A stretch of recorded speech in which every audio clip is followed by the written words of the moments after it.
nggak semua loh Bang tahu Bang kalau yang Abang kerjakan itu Ya, bermanfaat apa enggak. Ini ada problem. Iya. Abang panggil toko ini. iya, Ternyata membuahkan adalah buah positif yang betul-betul dirasakan masyarakat. betul.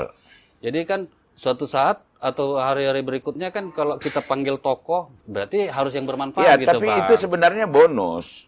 Tujuannya Oh, gitu apa? Sebenarnya kita dalam mendiskusikan tentang konteksnya adalah pendidikan politik. Ini boleh. Jadi bagaimana seharusnya kita melihat persoalan negara ini? Bagaimana kita menjadi warga negara di dalam kondisi negara seperti ini misalnya. Jadi kita meminta pemikiran-pemikiran mereka yang sudah punya jam terbang tinggi ini Iya.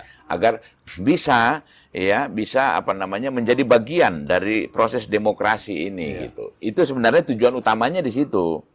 Artinya kita nggak boleh apatis, tapi kita juga nggak boleh terlalu, ya artinya kayak cenderung misalnya ya seperti wah gimana gitu loh. Iya. Ya harus kritis dan juga harus bersikap rasional gitu. Intinya perpolitikan harus berkembang terus gitu Bang. Ya berkembang, tapi juga harus didasarin oleh sebuah prinsip rasionalitas. Rasionalitas ya. Ya bukan emosional. Kalau sekarang ini Iya. kan cenderung emosional nih. Iya.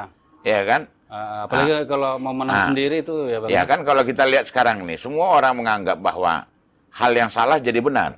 Iya. Ya, atau dibenarkan. Iya. Hanya karena misalnya, ya oke lah, itu dia merasa bahwa itu idolanya. Iya. Padahal nggak bisa, ini kan soal harusnya ada sikap kritis. Iya. Nggak bisa kita misalnya, lampu merah itu bisa ditabrak misalnya Iya. hanya oleh ambulan. Iya.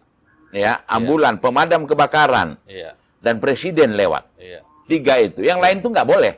Jadi kalau Itu undang-undang misalnya. kalau dibilang adil merata nggak juga Bang ya, Ya, tapi ya. tetap juga dia dikondisikan pada hal-hal yang tertentu ya. Betul. Nah, justru melalui edukasi pendidikan politik itulah makanya masyarakat menjadi lebih terbuka dan lebih paham. Ya. Jadi secara rasional dia bisa menggunakan pemikiran dan hak pilihnya. Nah, itu gitu kira-kira.